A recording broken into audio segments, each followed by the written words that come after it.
नमस्कार। आज हम वेब पार्टिकल ड्युअलिटी पे चर्चा करेंगे। तरंग कण द्वैतवाद। अभी तक हमने जो पढ़ाई की है या समझा है, क्वांटम सिद्धांत की उत्पत्ति किस प्रकार से हुई, और उसमें हमने ये जाना कि विद्युत चुंबकीय विकिरण में तरंग और साथ ही साथ कण के भी गुण पाए जाते हैं।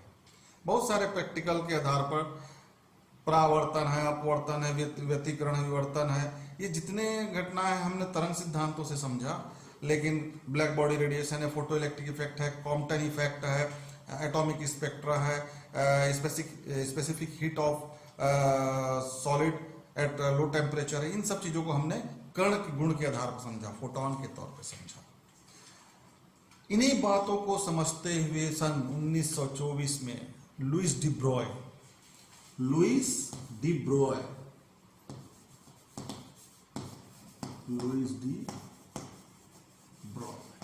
देखिए, लिखा मैंने क्या है, ब्रॉगली। बहुत सारी किताबों में हिंदी मीडियम के मिलता है। ये फ्रेंच साइंटिस्ट हैं और इनके इस नाम में जी एल साइलेंट है। जी और एल क्या है, साइलेंट है। इसका प्रोनाउंसिएशन क्या है, ब्रॉय, लुईस डी ब्रॉय। हाँ, तो मैं अपन मुद्दे पे आ जाते हैं, काम की बात करते हैं। लुईस डी ब्रॉय ने सन 1924 में एक बात कहा कि ये पूरा ब्रह्मांड जो है सिमेट्रिक है। पूरा ब्रह्मांड जो है ऊर्जा और प्रकाश से भरा हुआ है, और इसमें हर चीज में सममितता पाई जाती, सिमेट्रीनेस पाया जाता है। इसी आधार पर उन्होंने कहा कि जिस प्रकार से विद्युत चुंबकीय विकिरणों में तरंग और कण के गुण दोनों हैं, ठीक वैसे ही प्रत्येक द्रव्य में, गतिशील द्रव्य में कण के साथ साथ तरंग के भी गुण है। और तरंग के गुण है तो उनका वेवलेंथ कितना होगा, इस पे भी चर्चा होनी थी। तो उन्होंने, जरा देखिएगा ध्यान से, उन्होंने कैसे इस कॉन्सेप्ट को उठाया। बता तो दिया कि प्रत्येक गतिशील द्रव्य के साथ एक तरंग अटैच होता है, संबंधित होता है, और उसमें तरंग गुण पाए जाते हैं। लेकिन ये तरंग वैसे नहीं जैसे विद्युत चुंबकीय तरंग में होते हैं। विद्युत चुंबकीय तरंग केवल और केवल आवेश के दोलन के कारण होते हैं, आवेशित कणों के दोलन से होते हैं। जबकि ये जो तरंग है, जिसको लुईस डी ब्रॉय ने समझाया, बताया, जिसको बाद में हम मैटर वेव कहते हैं, द्रव्य तरंग कहते हैं, या डी ब्रॉय तरंग भी कहते हैं, ये तरंग आवेशित कणों के लिए भी है, अनावेशित कणों के लिए भी, सभी प्रकार के द्रव्यों के लिए। जबकि विद्युत चुंबकीय विकिरण या तरंग जो है किसके लिए है, आवेशित कणों के दोलन से उत्पन्न है। ठीक है, ये है। बाकी इन मैटर वेव में भी विवर्तन के गुण, व्यतिकरण के गुण, परावर्तन अपवर्तन के गुण ठीक वैसे ही जैसे कि विद्युत चुंबकीय तरंगों में होते हैं, इनमें भी पाए जाते हैं। ये घटनाएं होंगी आगे। तो लुईस डी ब्रॉय ने कैसे इसको इवॉल्व किया, इस अपने फार्मूले को जरा देखिएगा। प्लांक साहब ने कहा E is equal to H nu, ऊर्जा जो है एच न्यू, आवृत्ति nu, H Planck constant. Einstein साहब ने कहा E is equal to mc square, और इन दोनों को हम मिला दें तो क्या हो जाएगा, H nu is equal to mc square. Nu is equal to होता है c अपॉन लैम्डा, और ये हो गया mc स्क्वायर, एक c कैंसिल आउट हो गया। अब ये हो गया h upon lambda is equal to mc, ये क्या है, मोमेंटम, संवेग। तो h upon lambda is equal to हो गया p, तो लैम्डा इज इक्वल टू हो गया h अपॉन p। ये थी लुईस डी ब्रॉय साहब की बात। उन्होंने कहा प्रत्येक गतिशील द्रव्य के साथ एक तरंग संबंधित होता है, अटैच होता है, और उसका तरंग दैर्घ्य कितना होता है, तो lambda is equal to H upon P. यदि उस कण का, उस द्रव्य का संवेग p है, तो जहां h क्या है, प्लांक कांस्टेंट। हम जानते हैं इसकी वैल्यू कितनी होती है, 6.625 10 to the power 6.625 into 10 to the power -34 joule second. ठीक, ये सिंपली लुईस डी ब्रॉय साहब ने कह दिया।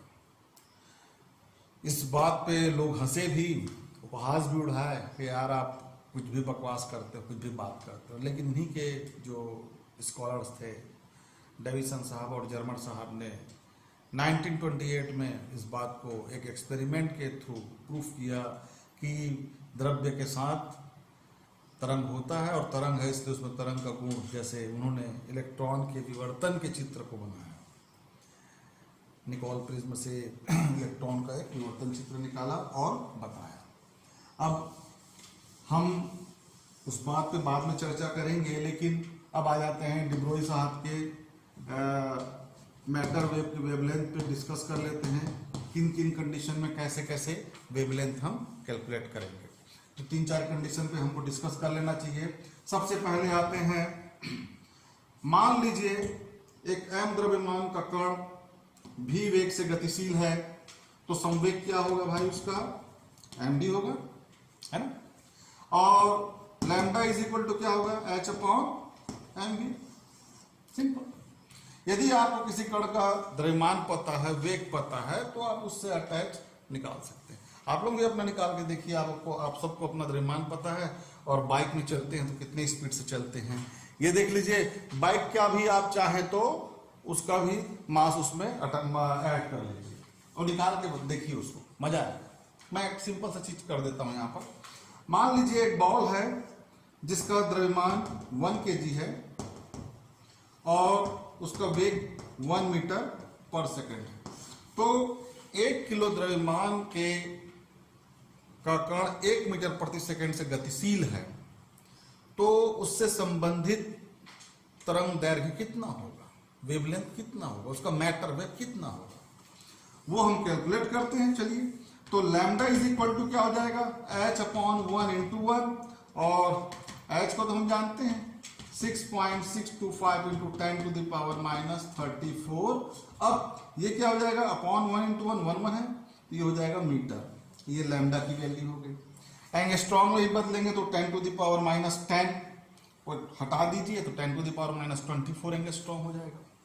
सोचिए कितना कम वेवलेंथ है, बहुत ही कम।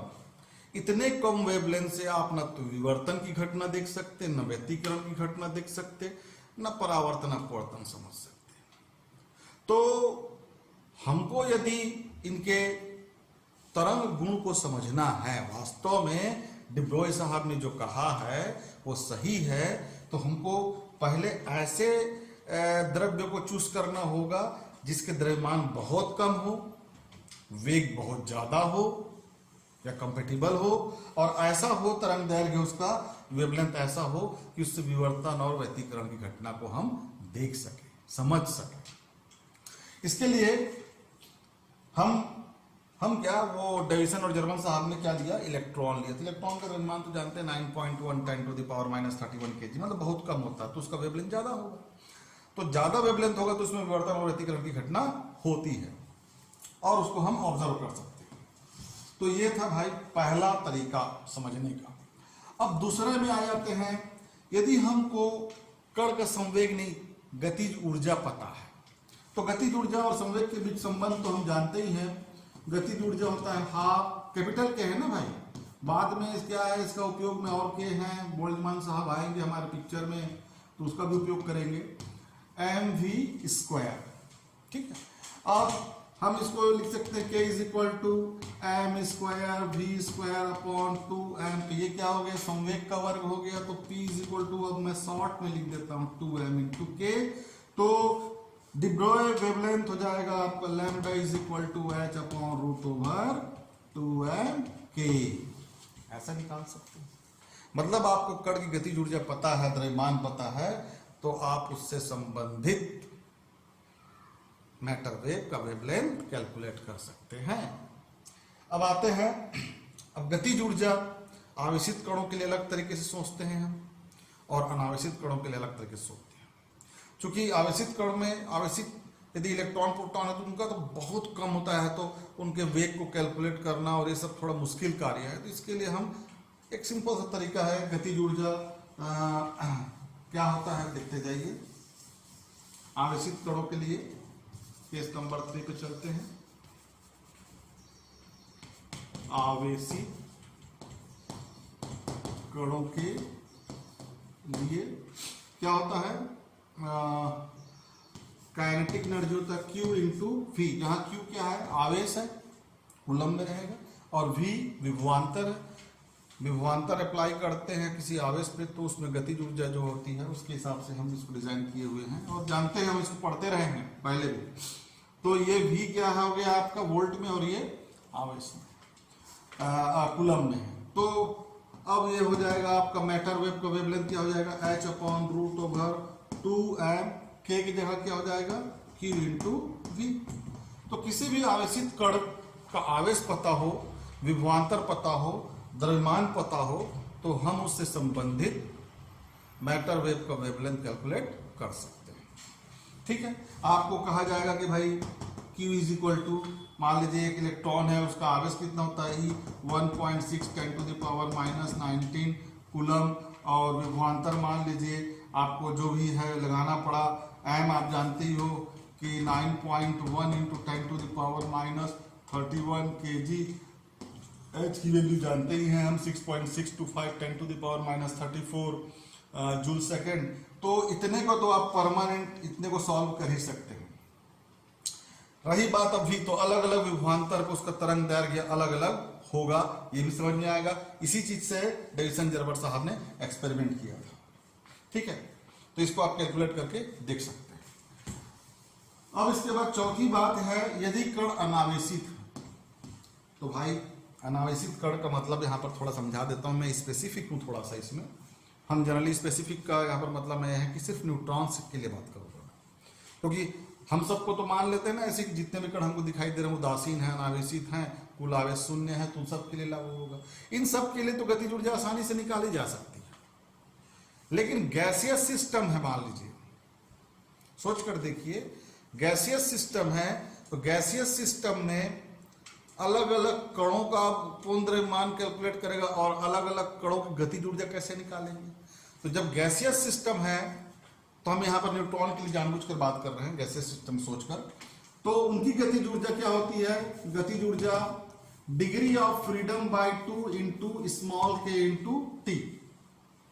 डिग्री ऑफ फ्रीडम स्वतंत्रता की कोटि बाय 2, के क्या है, बोल्ट्जमान कांस्टेंट है, ये है आपका बोल्ट्जमान कांस्टेंट, इसकी वैल्यू कितनी होती है, 1.38 10⁻23 जूल पर केल्विन। ठीक है, तो हम यदि सिंगल जैसे न्यूट्रॉन के बारे में सोचते हैं तो उसका डिग्री ऑफ फ्रीडम क्या होगा, 3 होगा। तो ये क्या हो जाएगा, k is equal to 3/2 kT। तो अब उस न्यूट्रॉन से संबंधित उसके कॉरस्पॉन्डिंग जो मैटर वेव होगा वो क्या होगा, उसका वेवलेंथ होगा lambda is equal to h/√2m। गतिज ऊर्जा की जगह आ जाएगा 3/2 स्मॉल के इंटू टी। तो ये 2 और 2 कैंसिल आउट हो जाएंगे, तो लैम्डा इज इक्वल टू हो जाएगा h/√3m के, स्मॉल के है, इंटू टी। इस तरीके से हम उदासीन कणों के लिए भी निकाल सकते हैं। अब इसके बाद एक मुख्य चीज है, हमने पहला जो उदाहरण लिया था जिसमें हमने कहा था lambda is equal to h/mv, है ना, हम मान के चले थे। उसी बात को मैं फिर से समझाने का प्रयास करता हूं। अब कणों का वेग दो प्रकार से हम देखते हैं, कैसे, एक होता है आपेक्षिकीय वेग और एक होता है अनापेक्षीय वेग। अनापेक्षिकीय वेग क्या होता है, जब किसी कण का वेग प्रकाश वेग की तुलना में बहुत कम है, तो उसके लिए हमने बना दिया था lambda is equal to h/m। लेकिन जब कण का वेग प्रकाश की वेग की तुलना में, या कह लो उसे कंपेटिबल, बहुत कम का अंतर है, उस केस में हम कैसे मैटर वेव का वेवलेंथ कैलकुलेट करेंगे देखते हैं।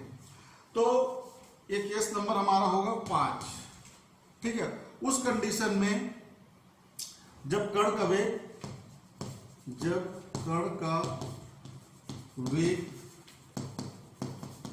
आपेक्षिकीय है तब, तो मैटर वेव हम कैसे देखेंगे, डिब्रोई वेव कैसे देखेंगे, इसको देखिए।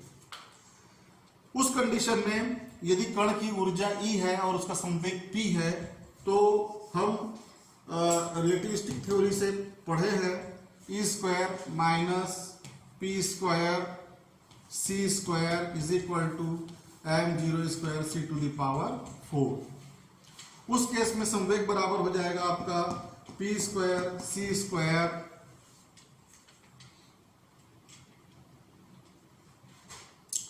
p square c square is equal to m0 square c to the e square minus m0 square c to the power 4। तो p square is equal to हो जाएगा root over e square minus m0 square c to the power 4 upon c square का root हो जाएगा c। एक बार में मैंने लिख दिया। तो अब p का वैल्यू पता हो गया ना भाई, रिलेटिविस्टिक पार्टिकल्स के लिए जिसका वेग बहुत अधिक है, प्रकाश के वेग की तुलना में तुलनीय है, उस कंडीशन में lambda is equal to h upon संवेग की जगह हो जाएगा तो c ऊपर चला जाएगा h c root over e square minus m0 square c to the power 4। ये हो गया, ये आपका फॉर्मूला है ऊर्जा। अब ऊर्जा को हम गतिज ऊर्जा के तौर पे देखना चाहेंगे। गतिज ऊर्जा के तौर पे हम कैसे देखते हैं? मान लीजिए उस कण की गतिज ऊर्जा k है और तो वो हो जाएगा k is equal to mc square minus m0 c square या k is equal to e minus m0 c square या E इज इक्वल टू हो जाएगा K plus m0 c square. इस वैल्यू को यहां पुट कर दे, काम आगे चलेगा। तो लैम्डा इज इक्वल टू हो जाएगा hc upon root over K plus m0 c square का whole square minus m0 square c to the power 4। ठीक है, अब ब्रैकेट को थोड़ा एलाबोरेट कर देते हैं। तो आप स्क्वायर देख रहे होंगे, इसका जब स्क्वायर करेंगे तो ऐसे दिखेगा, ये प्लस में रहेगा, ये माइनस में कैंसिल आउट हो जाएगा। तो मैं एक दो लाइन बचा लेता हूं अपना और यहां पर लिखता हूं सीधे, आप लोग ध्यान से बस देखते जाइए, गलती को पकड़िए। तो ये के स्क्वायर, तो lambda is equal to hc upon K square plus ये m0 का square c to the power 4 इसके साथ कैंसिल आउट हो जाएगा और बचेगा 2m0c इंटू k। तो k को हम कॉमन निकाल लेते हैं, hc k और ये हो जाएगा k प्लस 2m, सॉरी देखिए स्क्वायर आएगा यहाँ पर m0c स्क्वायर। अब यहां से दो कंडीशन लेके चलेंगे। m0c square the rest mass energy of the particle. तो रेस्ट मास एनर्जी जो है काइनेटिक एनर्जी से हम कंपेयर कर लेते हैं और दो कंडीशन हमारे पास आएंगे, उसी को हम आगे बात करते हैं। उसी पे इफ कंडीशन लगा देते हैं, if k is much less than m0c square, rest mass energy से बहुत कम है उसकी काइनेटिक एनर्जी उस पार्टिकल की, उस केस में तो हम क्या लिख सकते हैं, ये डोमिनेंट होगा, ये हम इसको नेग्लिजिबल मान लेंगे प्लस साइड में। तो ये हो जाएगा lambda is equal to hc upon k into 2m0c square. ये रूट में है, रूट में है, देखिए हम भूल गए ना, ये सब रूट के अंदर है, ये सब रूट के अंदर है, ये सब रूट के अंदर है, मिटा दिया और थोड़ा देखेंगे। तो ये हो जाएगा लैम्डा इज इक्वल टू, अब ये c स्क्वायर का c निकलेगा बाहर, कैंसिल आउट हो जाएगा, तो h upon root over 2m0 into k, ये बनेगा। कंडीशन पहला हो गया। कंडीशन 2 पे चले हम।